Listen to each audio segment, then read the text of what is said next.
Ya, baik. Assalamualaikum warahmatullahi wabarakatuh. Waalaikumsalam warahmatullahi Waalaikumsalam warahmatullahi wabarakatuh. wabarakatuh. Ya, baik.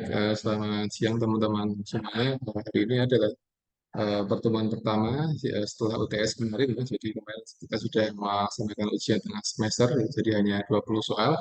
Dan setelah saya koreksi kemarin, alhamdulillah banyak yang nilainya cukup bagus ya, meskipun ada satu dua yang kurang, tapi nanti yang kurang bisa diangkat lagi nilainya ketika ujian akhir semester ya. Baik. Baik, hari ini saya akan sharing satu materi yang berjudul tentang Cushing syndrome, teman-teman ya. Cushing syndrome. Jadi mungkin ini satu permasalahan yang jarang ada atau mungkin sering kita temukan di beberapa kasus, tapi secara umum di Indonesia ini belum begitu banyak kasus yang ada ya. Baik, kalau kita lihat dari sejarahnya, ini adalah beliau seorang dokter ahli bedah saraf abad yang ke-20 ya. Dan beliau yang pertama kali menemukan sindroma Cushing. Jadi tulisannya adalah Cushing, tapi bacanya adalah Cushing syndrome. Ya. Jadi ini diambil dari nama beliau sendiri seperti itu. Nah, sebenarnya kalau kita berbicara tentang Cushing syndrome ini kita berbicara tentang satu organ di otak kita yang namanya adalah hipofisis ya. Jadi di otak kita ada satu organ hipofisis yang dia otaknya ada di tengah otak. Jadi dia ada di apa namanya? Di bagian otak yang paling bawah dan dia kecil kelenjarnya dan dia ada dua bagian, bagian depan dan bagian belakang ya. Nah, kalau kita lihat dari sini ya, jadi kalau kita amati dari sekresi hormon yang dikeluarkan oleh si kelenjar tadi dari posteriornya, maka di sini ada beberapa hormon yang disekresikan. Yang pertama adalah hormon ADH ya, kemudian yang kedua hormon oksitosin. Nah, hormon ADH ini targetnya adalah di ginjal dan efeknya adalah mengatur volume air tubuh, kemudian menstimulasi rasa haus ya. Makanya kalau kita berkemih atau kita atau sebagian pasien dia susah berkemih, maka di antara faktor penyebabnya adalah hormon ADH ini. Yang kedua adalah oksitosin ini organ targetnya adalah organ di mamai dan juga uterus, kemudian efeknya adalah produksi ASI meningkat dan juga ada kontraksi uterus. Jadi ini hormon yang dia punya target di reproduksi wanita ya, teman-teman semuanya. Jadi, contohnya saja. Nah, sementara itu untuk hormon yang ada di anterior itu dia ada beberapa yang disekresikan. Jadi ini ada GH, kemudian ada prolaktin ya. Jadi GH itu adalah growth hormone dan targetnya adalah di seluruh tubuh gitu. Dan fungsinya untuk pertumbuhan sel dan tulang, kemudian metabolisme karbohidrat, protein dan lemak. Nah, makanya ketika seorang itu dia punya hormon GH-nya terlalu banyak, maka tubuhnya akan semakin besar seperti itu. Nah, besar di sini dalam artian tubuhnya dia tingginya melebihi batas normal manusia sekarang ya, gitu. Jadi seorang yang punya tinggi di atas 2 meter kayak gitu, yang ada apa namanya terlalu tinggi ya, atau hampir 3 meter, itu juga di apa disinyalir dia growth hormonnya dia terlalu banyak mensekresi atau dia sekresinya terlalu banyak seperti itu ya. Cuman kasusnya tidak banyak, jadi pasien-pasien yang dia tinggi badannya dia lebih dari normal itu tidak begitu banyak di dunia ini, jadi hanya beberapa saja gitu ya. Tapi sebaliknya, seorang yang dia growth hormonnya dia tidak banyak atau di bawah normal, maka tubuhnya akan kecil, jadi dia tidak akan tinggi ya gitu. Jadi mohon maaf yang tubuhnya dia pendek ya, itu dia pendek dalam artian mungkin dalam bahasa sehari dia agak apa nih ya, mohon maaf cebol seperti itu, kecil ya gitu. Dia kekurangan growth hormone di antara sebabnya ya. Dan ini lebih ke arah sifatnya hormonal, jadi hipofisis anterior di antara etiologinya seperti itu ya. Kemudian yang kedua adalah prolaktin, ini targetnya adalah di kelenjar mamai, kemudian di gonad ya, jadi ini fungsinya untuk perkembangan organ reproduksi wanita dan juga pengaturan organ reproduksi wanita dan pria. Ini PRL. Kemudian TSH, thyroid stimulating hormone, ini efeknya adalah pertumbuhan dan fungsi tiroid. Jadi semua orang punya tiroid, dan ini sudah kita sampaikan di pertemuan sebelum ujian tengah semester, ada penyakit hipotiroid dan penyakit hipertiroid. Jadi ini yang mengendalikan adalah hormon TSH atau thyroid stimulating hormone ya. Nah, hormon ini dia terus-menerus dia akan disekresikan dalam setiap hari. Ketika hormonnya dia tinggi tinggi kadarnya, maka akan memperbesar ukuran tiroid di area leher. Tapi ketika dia kurang, maka dia akan mengecil ya, gitu ya. Nah, seorang yang dia hormonnya dia terlalu tinggi atau TSH-nya terlalu tinggi, maka dia akan mengalami hipertiroid. Dan di antara tandanya adalah seorang yang dia apa ada kelenjar gondok di lehernya, kemudian si pasien dia juga sering berkeringat tangannya dan sebagainya. Jadi ini adalah gambaran klinis dari pasien-pasien yang dia mengalami kelebihan hormon tiroid ya. Kemudian hormon ACTH ini targetnya adalah kelenjar korteks adrenal dan dia posisinya ada di atas ginjal teman-teman. Jadi manusia itu dia punya dua ginjal dan tepat di atas ginjal ada satu kelenjar kecil yang dia nempel dengan ginjal. Nah, itu disebut sebagai kelenjar korteks adrenal gitu ya. Nah, ini mensekresikan hormon adrenalin dan dia berfungsi untuk meningkatkan denyut jantung kita. Jadi ketika teman-teman denyut jantung yang meningkat itu di antara sebabnya adalah adanya peningkatan sekresi hormon adrenalin. Dan di mana dia disekresi? Disekresinya adalah di kelenjar adrenal yang dia nempel dengan ginjal. Jadi kelenjar ini dia ada dua, kanan dan kiri ya, karena dia ginjal kita punya dua, berarti dia nempel di kanan dan kiri ya. Gitu ya. Nah, seorang yang dia mengalami cangkok ginjal itu dia nanti ada tiga ginjalnya. Jadi seorang yang gagal ginjal kemudian dia transplantasi ginjal itu nanti dia ada tiga ginjalnya ya, ada tiga ginjal. Jadi satu ginjal baru dan dua ginjal yang lama. Dan nanti tergantung di mana ginjal mana yang dia rusak seperti itu. Ketika rusak yang sebelah kanan berarti nanti yang sebelah kanan yang akan dicangkok. Jadi dia dia sebagai pengganti ginjal yang sudah rusak tadi. Cuman eh, cangkok ginjal dia cocok-cocokan teman-teman. Jadi tidak semua orang yang dia menerima cangkok ginjal dia kemudian berhasil kemudian dia kembali normal tidak, tapi dia cocok-cocokan. Ada yang nggak cocok, ada yang cocok seperti itu. Nah, ketika nggak cocok nanti dia akan banyak perubahan metabolisme tubuh dan diantaranya adalah sekresi hormon ini menjadi akan terganggu seperti itu ya. Makanya kita harus bisa menjaga kesehatan ginjal kita ya semaksimal mungkin karena kalau sudah rusak itu dia akan susah kembali seperti semula lagi ya. Jadi tubuh kita ada beberapa organ atau sel yang dia ketika rusak itu dia tidak akan kembali atau susah kembali normal lagi. Dan diantaranya adalah sel di otak kita, kemudian di pankreas dan ada di ginjal diantaranya, gitu ya. Jadi ketika tiga organ ini dia rusak, maka dia akan susah kembali seperti semula lagi, seperti itu. Nah ini contoh yang sering ada di klinis ya, sehingga cangkok ginjal itu menjadi satu solusi ketika pasien-pasien dia gagal ginjal dan dia lebih memilih cangkok ginjal. Gitu. Dan tidak semua pasien gagal ginjal dia dicangkok ginjalnya. Kadang sebagian dari mereka memilih untuk dengan cuci darah yaitu hemodialisa. Tapi sayangnya dia harus rutin terapinya. Jadi misalkan dia seminggu dua kali ya dia harus seminggu dua kali konsisten seperti itu. Ketika dia tidak konsisten dia nanti akan bermasalah dari aspek pengeluaran sisa metabolisme di tubuh dia akan semakin numpuk dan semakin numpuk seperti itu. Karena ginjal kan dia berfungsi untuk menyaring, dia untuk filtrasi ya, filtrasi toksin yang ada di tubuh kayak gitu.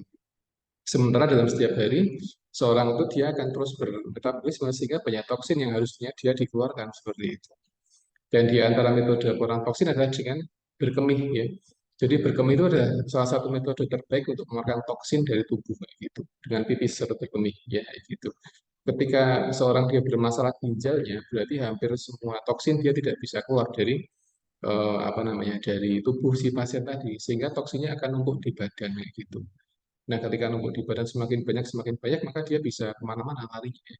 Bisa ke jantung, bisa ke paru-paru, bisa ke area kandung kemih ya. Jadi pipisnya dia naik lagi ke atas kayak gitu ya. Dia naik ke atas kemudian infeksi, ISK dan sebagainya. Jadi banyak problem yang diakibatkan ketika seorang itu dia ginjalnya rusak. Nah, makanya ini harus benar-benar dijaga organ itu ya. Dan beberapa waktu yang lalu sempat ada isu kalau ada seorang yang menjual ginjalnya seperti itu kalau secara medis itu seorang jual ginjal itu bukan hal yang mudah ya. Jadi cara mengoperasinya kemudian seorang itu menjual itu tidak seperti orang jualan barang-barang biasa karena itu apa satu organ tubuh yang dia memang butuh satu kondisi lingkungan yang sesuai atau cocok seperti itu. Jadi ginjal ketika dia keluar dari tubuh manusia maka dia harus disesuaikan dengan suhu tubuh atau suhu lingkungan ya gitu. Karena kalau dia beda lingkungan, beda kondisi, maka dia akan rusak ginjalnya. Ya. Jadi ginjal itu sudah ada settingan defaultnya sendiri ketika dia keluar dari tubuh manusia, dia harus ditempatkan di tempat yang dia kondisinya hampir mirip dengan tubuh manusia. Itu yang susah untuk menjaganya. Jadi ketika seorang dia menjual ginjalnya itu hal yang saya kira sangat sangat susah sekali karena tadi ketika seorang dia cangkok ginjal tidak selalu dia akan cocok kayak gitu ya. Jadi misalkan ginjal orang Indonesia dijual ke ginjal orang yang ada di Kamboja gitu, itu kadang tidak mesti cocok. penerima ginjalnya tadi. Ya, ada yang ketika nggak cocok dia pasti akan ada reaksi yang tubuh yang akan macam-macam aneh-aneh seperti itu ya, dari mual muntah, kemudian apa filtrasi toksinnya tidak maksimal dan sebagainya. Jadi banyak hal yang menjadi pertimbangan ketika seorang dia ingin mendonorkan ginjalnya atau mungkin dia ada apa namanya penjualan organ tubuh itu dia cukup cukup berbahaya dan terkadang malah menjadi ilegal ketika seperti itu ya. Cuman di beberapa negara itu orang yang dia apa namanya menjual donor itu dikatakan ada yang mengatakan sebagai ilegal, tapi di negara tertentu malah itu sebagai hal yang diperbolehkan. Sehingga ini perlu untuk diamati lebih detail lagi seperti apa teknis-teknisnya gitu ya. Dan kemarin sempat ini teman-teman sempat di berita sempat jadi satu permasalahan banyak dibahas kayak gitu ya antara penjualan ginjal di Indonesia dengan yang ada di negara Asia lainnya dan sebagainya itu sempat jadi permasalahan. Jadi banyak agen orang dari negara lain datang ke Indonesia mencari ginjal, kemudian diberikan uang 100 sekian juta, kemudian diambil ginjalnya dan sebagainya. Itu beberapa hal yang apa namanya yang pernah ada ya di tempat kita kayak gitu ya. Jadi orang butuh duit kayak gitu, dan sementara dia punya dua ginjal, maka dia menjual ginjal satu kayak gitu. Ginjal sebelah kiri atau kanan ya dijual 100 sekian puluh juta gitu ya. Tapi dia nggak punya ginjal lagi ya gitu. Cuma dia cuma satu ginjalnya. Nah, seorang manusia dia masih mungkin hidup dengan satu ginjal, tapi dengan catatan dia hidupnya harus lebih sehat dan super sehat kayak gitu. Karena ketika kita punya dua ginjal, artinya settingan defaultnya memang kita harus hidup dengan dua ginjal seperti itu. Ketika ginjalnya hanya cuma satu, berarti nanti akan sedikit repot tubuh itu ya. Ketika repot, maka nanti akan bermasalah dari aspek filtrasi dan sebagainya. Jadi banyak hal ya, teman semuanya. Kemudian yang berikutnya adalah FSH. Ini juga disekresikan di apa namanya gonad ya. Jadi dia fungsi untuk reproduksi dari pria ya seperti itu. Oke, ini saya skip saja teman-teman. Saya skip dan saya langsung masuk di Cushing syndrome. Ya. Jadi eh, Cushing syndrome itu dia pada dasarnya satu kumpulan tanda yang disebabkan karena kelebihan hormon kortisol atau glukokortikoid seperti itu. Nah, hormon ini dia disekresikan di kelenjar adrenal, kayak gitu teman-teman ya, adrenal. Dan pada dasarnya ini dia bisa seorang itu dia bisa kelebihan hormon kortisol ketika dia dalam keadaan tertentu misalkan. Nah, contohnya adalah ketika seorang dia mengalami tumor kelenjar hipofisis. Jadi kelenjar hipofisis yang ada di otak dia mengalami tumor atau kanker kayak gitu ya. Kalau tumor otak kemudian dia menyebar di kelenjar hipofisis kayak gitu.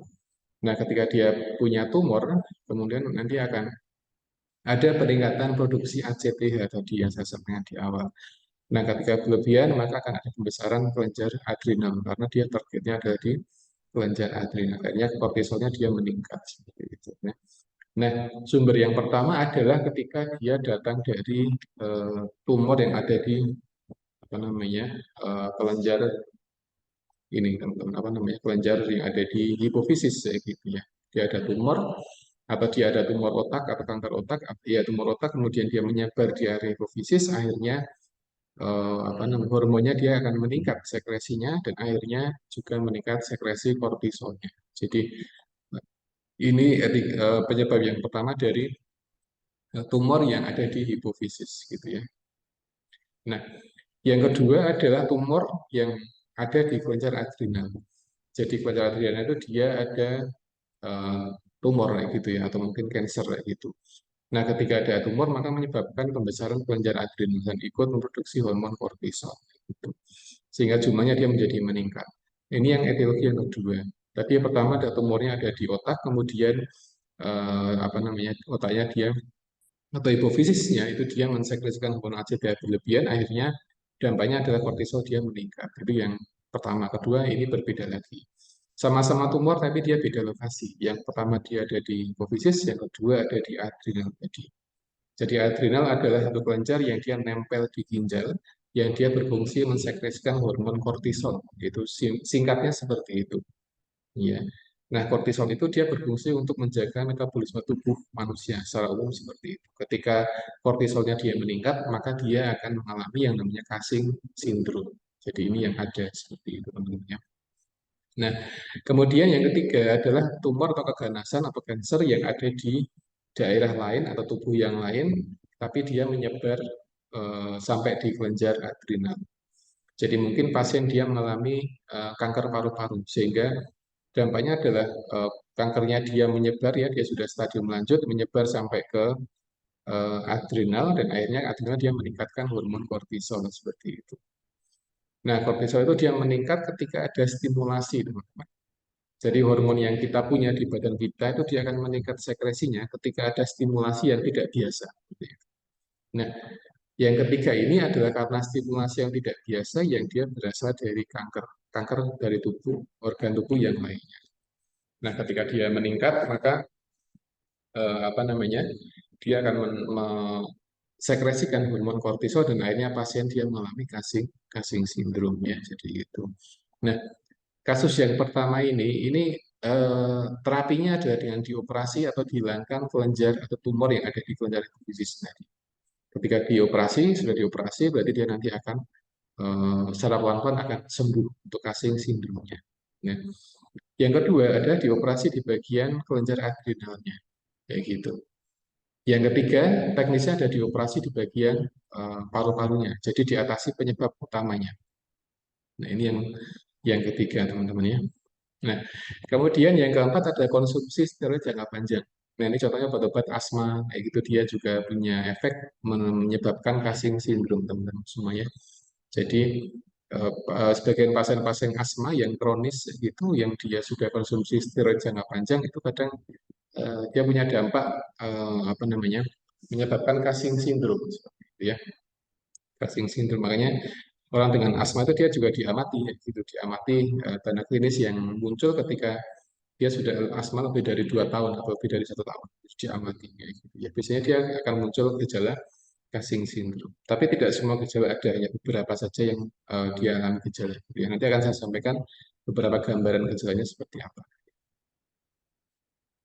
Nah, ini tanda gejala yang sering dialami Cushing syndrome ya, dari otot melemah, kemudian buffalo hump, kemudian moon phase, kemudian resiko osteoporosis, kemudian lapisan epidermisnya menipis ya, hipertensi, insomnia, kemudian euforia, kemudian psikosis dan sebagainya. Jadi ini beberapa tanda gejala yang atau yang sering muncul yang ada pada Cushing syndrome gitu ya. Tapi sekali lagi, ketika kita menemukan pasien-pasien dengan tanda gejala ini, salah satunya, atau mungkin salah dua atau salah tiganya, kita tidak bisa langsung menyimpulkan kalau si pasien dia mengalami Cushing syndrome. Jadi harus dilihat tanda klinis yang lainnya. Kira-kira pasien dia sakit apa sih, gitu, apakah dia Cushing syndrome atau mungkin karena kondisi yang lainnya, gitu ya. Nah, penampakan klinisnya kurang lebih seperti ini ya. Ya, jadi ini adalah satu tanda, saya skip saja. Jadi ini tanda yang eh, sering muncul pada pasien dengan Cushing syndrome semua ya. Jadi yang pertama adalah moon phase. Jadi moon phase itu adalah wajahnya seperti bulan. Nah, seperti bulan bukan berarti dia bersinar tidak, tapi bunder, bulat. Jadi wajahnya dia bulat ya gitu. Bulat ya. Jadi seperti orang obesitas ya. Tapi tidak semua orang obesitas itu dia terkena Cushing syndrome. Itu yang terpenting ya. Tapi rata-rata pasien-pasien yang Cushing syndrome dia wajahnya jadi bundar. Jadi lemaknya dia jadi numpuk di area wajah seperti itu. Ya, karena ketika pasien dia ada peningkatan kortisol, berarti nanti lemaknya dia akan terdistribusi dari bagian bawah ke atas. Jadi lemaknya dia akan semakin numpuk di bagian atas seperti itu. Ya, sehingga wajah dia kehilangan jaringan ikat dan ada penumpukan lemak di wajah dan terjadi apa namanya moon phase. Jadi ini yang sering kita temukan di klinik ya. Jadi wajahnya dia seperti bulan gitu ya. Nah, seperti ini teman-teman ya. Nah, dulunya pasien-pasien ini dia tidak seperti ini penampilan atau wajahnya. Ya. Jadi bukan karena dia banyak makan atau mungkin dia obesitas, tapi karena memang dia kena penyakit hormon. Jadi hormon itu ketika dia terganggu metabolismenya, dia akan merubah fisik manusia gitu. Dan di antara fisik yang dirubah adalah di bagian wajah. Jadi dia wajahnya dia bulat, jadi moon face gitu ya, moon face. Jadi ini yang sering ada apa pasien-pasien yang dia dengan penyakit apa Cushing syndrome seperti ini ya. Nah, yang kedua adalah buffalo hump ya. Buffalo hump atau punuk Kerbo atau puno konta. Jadi puno. Jadi bagian tengkuknya dia ada tonjolan seperti teman-teman. Ada tonjolan dan ketika dipalpasi itu dia teraba lembut. Jadi dia bukan tumor kayak gitu. Dia bukan tumor dan bukan kanker, tapi dia buffalo hump gitu ya. Jadi mekanismenya adalah sama dengan yang moonface, tapi dia lebih ke arah apa namanya bagian tengkuk kayak gitu. Nah, pasien-pasien dengan buffalo ham itu dia kadang membuat jalannya menjadi sedikit bungkuk, kayak gitu. Kenapa? Karena dia berat di area lehernya. Nah, ketika tidur pun dia akan terganggu, karena ketika dia tidur supinasi itu dia akan terganggu. Sehingga pasien seperti ini dia tidurnya kadang harus miring, miring kanan atau miring, miring ke kiri. Karena kalau tidur yang supinasi atau apa, terlentang dia akan susah, gitu. Karena di sini ada tumpukan lemak yang ada di area tengkuk, jadi sangat mengganggu, gitu ya.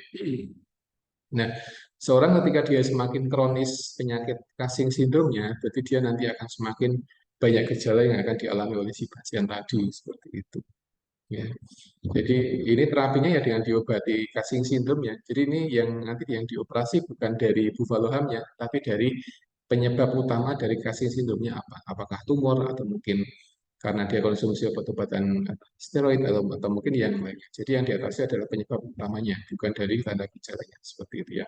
Kalau yang dioperasi adalah tanda gejalanya, nanti sementara dari Cushing syndrome tidak diatasi, nanti juga akan sama saja. Nanti akan muncul lagi apa namanya punuknya atau bufaluhamnya. Tapi yang kita atasi adalah dari apa namanya dari penyebab utamanya kira-kira apa sih kayak gitu. Ketika sudah diatasi, berarti nanti sudah apa nah, sudah bisa kita observasi kalau nanti pelan-pelan akan kempes sendiri apa kondisi yang ada di belakang atau tengkuk pasiennya, ya gitu ya. Jadi ini kondisi-kondisi yang seringkali mengganggu pasien, mengganggu dari aspek fisik pasiennya, karena pasien dia akan tidak akan percaya diri ketika dia keluar rumah, sementara di bagian punuk belakangnya dia ada semacam apa namanya punuk unta seperti itu ya, atau punuk apa namanya kerbau katanya. Nah, ini yang sering dialami oleh beberapa pasien ya gitu. Dia menjadi kurang pede. Yang kedua adalah dia kadang kalau tidur menjadi tidak nyaman karena ketika dia berganti posisi dia akan mengalami apa namanya ketidaknyamanan terutama di area leher. Ini yang apa namanya yang sering ada gitu ya.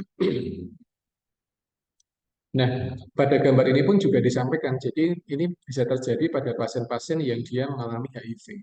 Jadi pasien HIV itu di antara side effect-nya adalah dengan apa namanya ini buffalo ham seperti ini.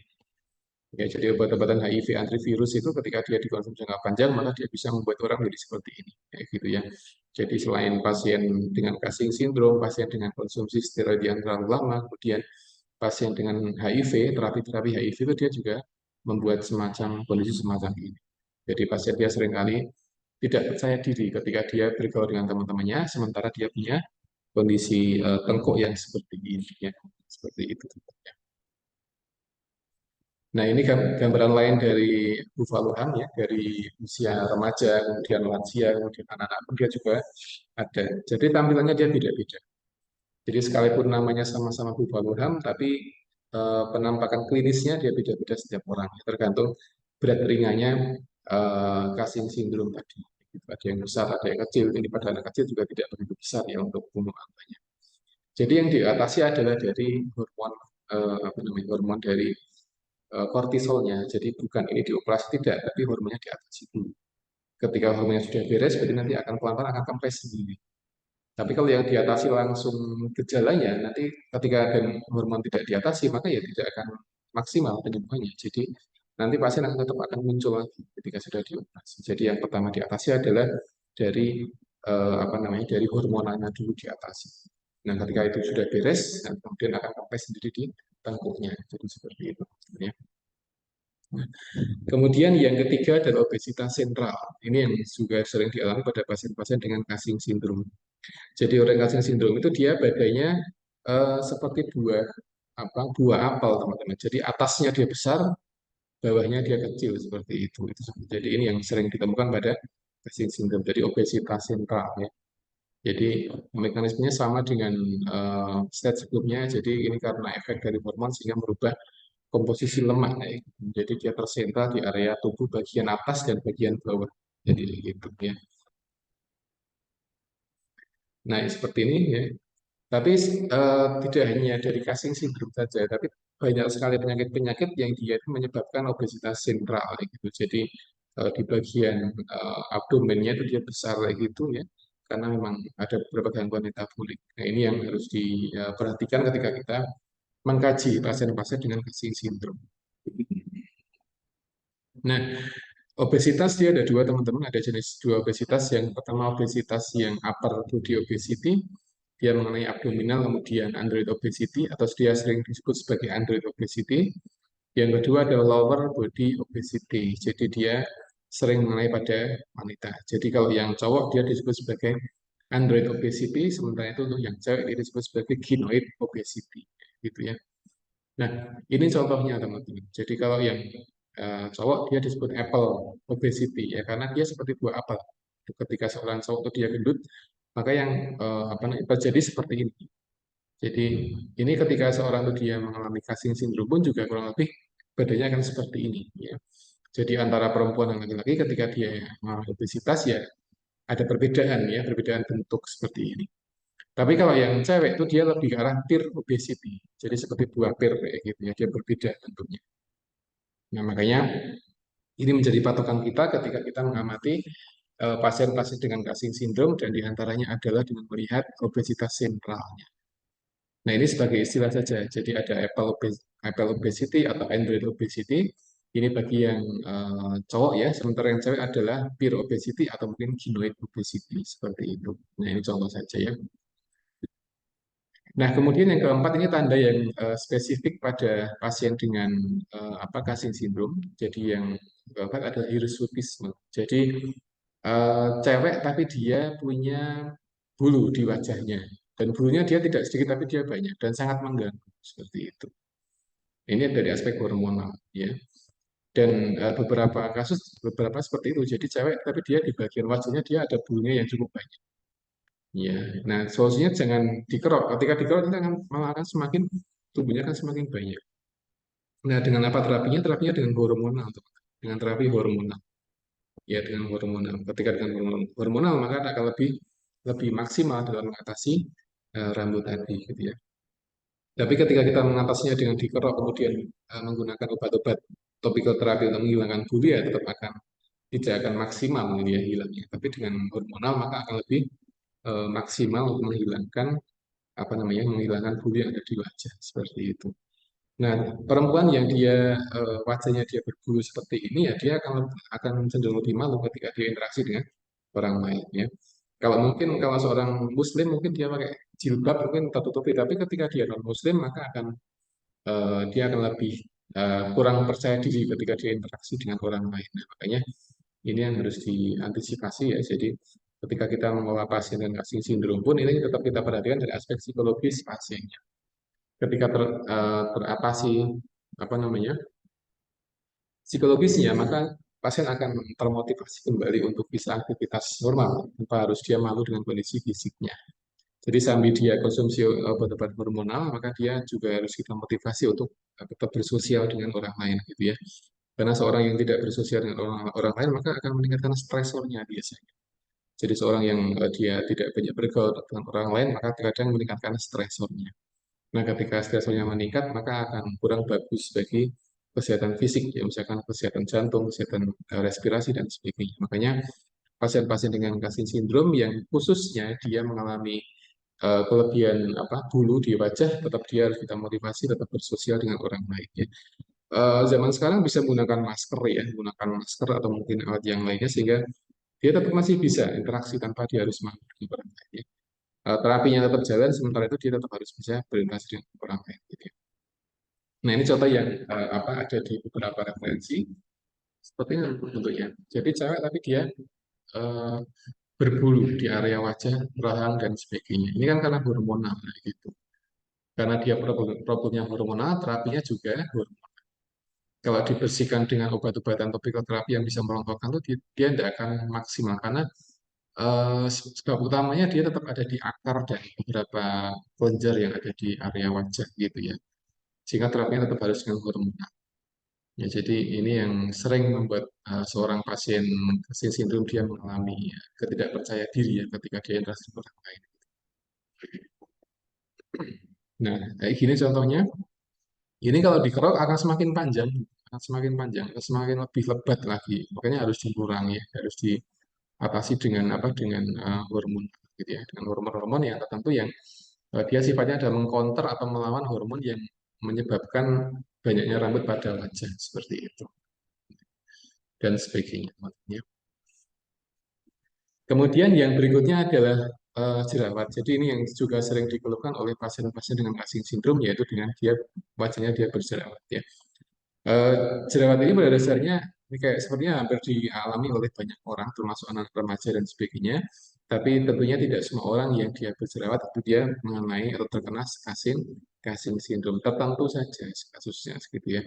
Tapi orang yang Cushing syndrome dia lebih rentan terkena jerawat. Kenapa?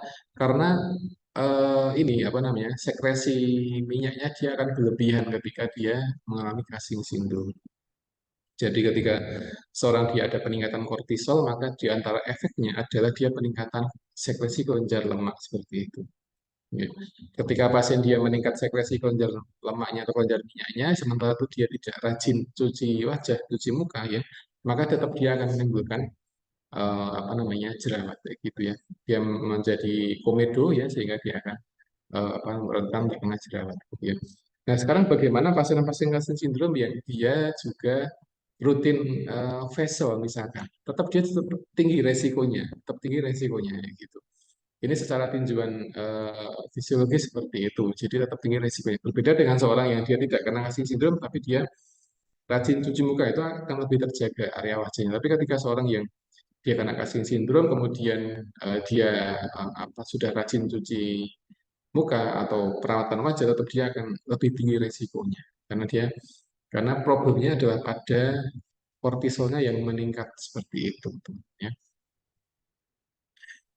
Yang keenam adalah striae, jadi bagian abdomennya dia seperti merah-merah seperti ini. Ini karena efek dari kulit yang meregang dan ketika meregang maka menjadikan kulit dia semakin tipis ya. Ketika semakin tipis maka dia akan mudah mengalami lecet seperti itu, teman-teman ya. Makanya beberapa kasus pasien-pasien dengan Cushing syndrome itu dia abdomennya dia mengalami sakit gitu ya, sakit di abdomen. Nah, pasien yang seperti ini maka dia tidak disarankan menggunakan celana yang ketat. Celana jean itu tidak disarankan. Kenapa? Karena akan ketat dan bisa membuat lecet di area pinggang pasiennya. Dia disarankan untuk memakai celana-celana yang longgar dengan celana kolor atau mungkin celana-celana yang lainnya gitu ya. Dan sekarang sudah banyak celana-celana yang berbahan jean tapi dia bagian pinggangnya dia pakai apa pakai kolor jadi tidak menggunakan kancing tapi dia menggunakan kolor. Itu lebih nyaman bagi pasien-pasien yang dia obesitas gitu ya. Dan pasien-pasien yang obesitas yang tanpa dengan Cushing syndrome tetap disarankan menggunakan celana-celana yang dia tidak terlalu ketat atau celana-celana yang dia kolor. Itu lebih cocok bagi kulit pasien kayak gitu. Karena kalau tidak menggunakan pakaian-pakaian yang kolor maka dia akan lecet di area pinggang. Nah, ketika lecet maka dia akan bikin infeksi dan sebagainya. Jadi ini steril. Nah, seperti ini contohnya. Jadi dia si pasien tadi dia sepertinya abdomennya ya, jadi garis-garis merah gitu ya, garis-garis merah sehingga ini bisa menjadi satu problem bagi si pasien gitu ya. Nah, ini juga sama teman-teman ya. Ini karena kulitnya dia meregang, meregang kemudian dia tipis kulitnya dan akan mudah lecet. Jadi bagian-bagian yang merah ini ketika dia terkena benda-benda tumpul atau benda tajam maka dia akan mudah lecet. Nah, ketika lecet maka dia akan infeksi dan tentunya akan mengganggu di apa di si pasien tadi kayak gitu teman-teman ya. Nah ini yang sering kita temukan pada kasus-kasus dengan pasien Cushing syndrome. Kemudian yang ketujuh ada hipertensi sekunder. Jadi ternyata ketika seorang dia meningkat kortisolnya itu akan meningkatkan tekanan darah. Ya jadi membuat pembuluh darah menjadi mengecil dan akhirnya dia menjadi tekanan darah tinggi. Ini contohnya ya. Tapi tidak semua pasien dengan tekanan darah tinggi itu dia mengalami Cushing syndrome. Kemudian yang kedelapan adalah purpura atau ekimosis. Jadi mekanismenya adalah apa namanya seorang yang dia wajahnya yang tiba-tiba gemuk ya. Jadi seorang yang gemuk tiba-tiba itu memang menjadi kurang bagus semua. Ya, apalagi ini karena efek Cushing syndrome itu seringkali membuat kulitnya menjadi semakin tipis karena peradangan tadi. peregangan, kemudian kulit kehilangan apa namanya jaringan dan protein-proteinnya, sehingga dia menjadi mudah pecah kulitnya. Nah, ketika mudah pecah, maka dia seperti ini jadinya.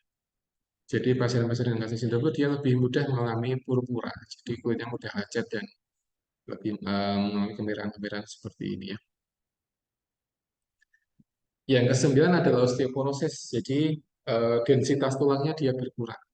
Jadi ketika pasien itu dia meningkat kortisolnya, nanti kemungkinan akan ada peningkatan dari apa densitas tulangnya dia akan berkurang sehingga menjadi lebih apa tidak menjadi padat tulangnya. Jadi seperti ini bedanya. Jadi antara tulang yang normal dengan yang osteoporosis dia berbeda secara apa fisiologinya. Jadi dia lebih longgar, ya lebih longgar dan dia mudah pecah seperti itu. Jadi tulang kita tuh dia ada rongga-rongganya, ada rongganya ya, ada rongga dan ketika dia osteoporosis berarti dia rongganya akan semakin besar dan semakin besar. Nah, ketika semakin besar maka dia akan membuat apa namanya rentan untuk patah tulang ketika seperti itu. Ya, ya sudah. Yang ke-10 adalah pasien dia mudah infeksi. Kenapa? Karena kortisol meningkat itu dia akan menurunkan fungsi dari imun tubuh si pasien tadi. Nah, ketika imunnya turun, maka pasien akan mudah mengalami infeksi. Itu yang sering dialami pada pasien-pasien dengan Cushing syndrome. Jadi hormon itu ketika dia berubah komposisinya, maka dia akan bisa merubah semua sistem di tubuh, termasuk juga sistem imunitas. Nah, ketika dia berkurang sistem imunitasnya, maka tentunya pasien akan mudah mudah sakit dan sebagainya. Ya, jadi itu 10 tanda ya pada Cushing syndrome. Nah, terapinya dengan apa? Terapinya dengan tergantung sebabnya apa dulu ya. Kalau tumornya di hipofisis berarti dia dioperasi bagian tumornya. Tapi kalau tumornya di bagian adrenalnya dioperasi. Jadi semuanya dia sifatnya operasi ya. Dioperasi kemudian yang kedua ada terapi dengan terapi hormonal sehingga itu bisa kita atasi beberapa tanda klinis yang dialami oleh si pasien tadi ya. Nah, ini operasi yang juga dilakukan oleh sebagian dokter ya. Jadi namanya transcondylar surgery. Nah, operasi ini dilakukan ketika pasien dia mengalami apa namanya, mengalami eh, Cushing syndrome, tapi dia terjadi karena tumor yang ada di hipofisis. Ya, jadi dia operasinya adalah melalui lubang ini, teman-teman. Lubang apa namanya? Lubang hidung. Jadi lubang hidung merupakan salah satu jalur yang terdekat untuk mengambil tumor di hipofisis seperti itu. Lubang hidung kemudian dia nembus ke belakang ya, kemudian sampai di hipofis kemudian dia diambil tumornya. Ini beberapa langkah yang pernah ada di referensi seperti ini menggunakan operasi dengan ada menembus lubang hidung, jadi terdekat seperti itu. Karena hipofis dia posisinya ada di ini, ada di tengah, ya tengah tengah kepala kita, yang tengah ke bawah seperti itu. Lewat belakang tidak mungkin, lewat atas tidak mungkin. Cara yang terdekat adalah dengan melalui lubang hidung seperti itu. Jadi dibolong sampai ke belakang, kemudian dicepit, kemudian diambil tumornya. Ya, gitu. Tapi pastinya dia tidak sadar dengan bius yang maksimal, gitu ya. Harus dibius dengan bius yang umum sehingga apa namanya dia bisa teratasi ya di bagian ini ya, bagian tumornya. Nah, ini contohnya. Ya, ini dulu pernah atau sering dilakukan pada pasien-pasien yang dia mengalami Cushing syndrome dan dia terjadi atau karena tumor seperti itu ya. Jadi dijepit. Jadi pasien tidak sadar, kemudian dia diambil dari jalur hidung kayak gitu ya. Kan dari jalur belakang nggak mungkin karena tertutup dengan otak gitu. Tapi yang bagian hidung dia lebih mudah karena dia langsung lurus sampai dengan hipofisis. Kemudian diambil tumornya dan dia selesai untuk operasi. Tapi ini dengan perawatan yang juga ekstra ya. Gitu, ya. Ini operasi yang dilakukan tumor hipofisis ya. Nah ini gambaran lebih jelas lagi. Jadi ditembus tulangnya, tembus kemudian dia sampai di kelenjar bagian belakang. Nah, dari sini ada pertanyaan mungkin seputar Cushing syndrome. Jadi ini penyakit yang bisa dikatakan sangat jarang ada, tapi ketika ada itu pasien cukup lumayan kondisi klinisnya, akan pasien harus dirawat di ICU dan sebagainya karena komplikasi yang sering muncul pada pasien-pasien dengan Cushing syndrome. Dan terapinya seperti apa? Terapinya dengan operasi, yang terbaik dengan operasi. Ya. Tergantung dia di mana sebabnya. Apakah pasien dia karena tumor hipofisis atau tumor yang ada di adrenal atau mungkin tumor yang ada di organ tubuh yang lainnya atau mungkin ke pasien dia konsumsi obat-obatan steroid yang bisa membuat dia Cushing syndrome, itu juga harus diatasi dulu ya. Ketika sudah diatasi sebabnya, maka dia akan bisa hilang sendiri untuk penyakit Cushing syndrome. Jadi itu teman-teman ya. Baik, dari sini ada pertanyaan mungkin, silakan teman-teman terkait kasus ini. Kalau ada pertanyaan silakan teman-teman.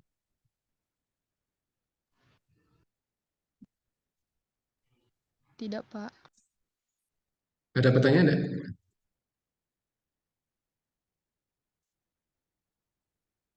Ada Tidak, pertanyaan tidak? Pak.